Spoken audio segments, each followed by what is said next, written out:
مومنو اللہ سے ڈرو جیسا کہ اس سے ڈرنے کا حق ہے، اور مرنا تو مسلمان ہی مرنا، اور کسی شخص میں طاقت نہیں کہ اللہ کے حکم کے بغیر مر جائے۔ اس نے موت کا وقت مقرر کر کے لکھ رکھا ہے، اور جو شخص دنیا میں اپنے اعمال کا بدلہ چاہے اس کو ہم یہی بدلہ دے دیں گے، اور جو آخرت میں طالب ثواب ہو اس کو وہاں اجر عطا کریں گے، اور ہم شکر گزاروں کو عنقریب بہت اچھا صلہ دیں گے۔ ہر شخص کو موت کا مزہ چکھنا ہے، اور تم کو قیامت کے دن تمہارے اعمال کا پورا پورا بدلہ دیا جائے گا۔ تو جو شخص دوزخ سے دور رکھا گیا اور بہشت میں داخل کیا گیا وہ مراد کو پہنچ گیا۔ اور دنیا کی زندگی تو دھوکے کا سامان ہے۔ اے اہل ایمان، تمہارے مال و جان میں تمہاری آزمائش ضرور کی جائے گی، اور تم اہل کتاب سے اور ان لوگوں سے جو مشرک ہیں بہت سی ایذا کی باتیں سنو گے۔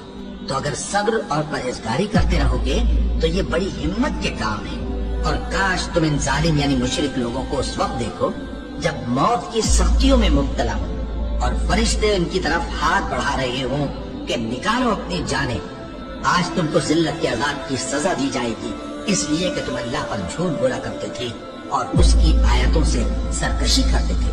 اور جیسا ہم نے تم لوگوں کو پہلی بار پیدا کیا تھا ایسا ہی آج اکیلے اکیلے تم ہمارے پاس آ گئے، اور جو مال و متاع ہم نے تمہیں عطا فرمایا تھا وہ سب اپنی پیٹھ پیچھے چھوڑ آئے، اور ہم تمہارے ساتھ تمہارے سفارشیوں کو بھی نہیں دیکھتے جن کی نسبت تم خیال کرتے تھے کہ وہ تمہارے سفارشی اور ہمارے شریک ہیں۔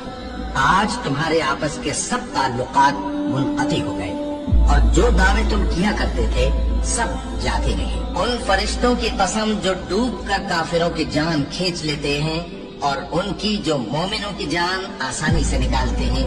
پھر جب جان گلے تک آ پہنچتی ہے اور تم اس وقت کی حالت کو دیکھا کرتے ہو، اور ہم اس مرنے والے کے تم سے بھی زیادہ نزدیک ہوتے ہیں لیکن تم کو نظر نہیں آتے۔ بس اگر تم کسی کے بس میں نہیں ہو تو اگر سچے ہو تو تم جان کو لوٹا کیوں نہیں لیتے؟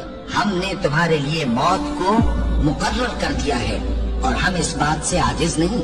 ہاں، جب جان گلے تک پہنچ جائے اور لوگ کہنے لگے اس وقت کون جھاڑ پھونک کرنے والا ہے، اور اس جاں بلب نے سمجھا کہ اب جدائی کا وقت ہے اور پنڈلی سے پنڈلی لپٹ جائے، اس دن تجھ کو اپنے پروردگار کی طرف کھینچے چلے چلنا ہے۔ پھر ایسے مغرور نے نہ تو پیغمبر صلی اللہ علیہ وآلہ وسلم کو سچا جانا اور نہ نماز پڑھی، لیکن جھٹلایا اور منہ پھیر لیا، پھر اپنے گھر والوں کے پاس اکڑتا ہوا چل دیا۔ خرابی ہے تیری، خرابی پر خرابی ہے، پھر خرابی ہے تیری، خرابی پر خرابی ہے۔ کیا انسان یہ خیال کرتا ہے کہ اسے یوں ہی چھوڑ دیا جائے گا؟ وہ اپنے اہل و عیال ہی میں مگن رہتا تھا، وہ تو خیال کرتا تھا کہ اللہ کی طرف لوٹ کر نہ جائے گا۔ کیوں نہیں؟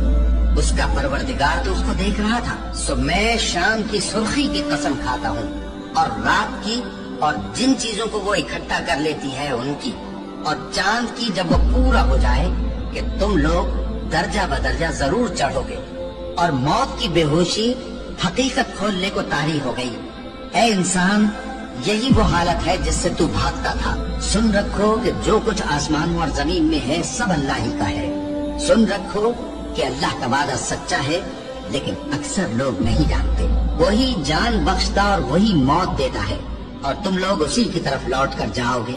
اور جو مال ہم نے تم کو دیا ہے اس میں سے اس وقت سے پیشتر خرچ کر لو کہ تم میں سے کسی کی موت آ جائے تو اس وقت کہنے لگے کہ اے میرے پروردگار، تو نے مجھے تھوڑی سی اور مہلت کیوں نہ دی تاکہ میں خیرات کر لیتا اور نیک لوگوں میں داخل ہو جاتا۔ اور جب کسی کی موت آ جاتی ہے تو اللہ اس کو ہرگز مہلت نہیں دیتا، اور جو کچھ تم کرتے ہو اللہ اس سے خبردار ہے۔ اے اطمینان والی جان، اپنے پروردگار کی طرف لوٹ چل، تو اس سے راضی، وہ تجھ سے راضی۔ سو تو میرے خاص بندوں میں شامل ہو جا اور میری بہشت میں داخل ہو جا۔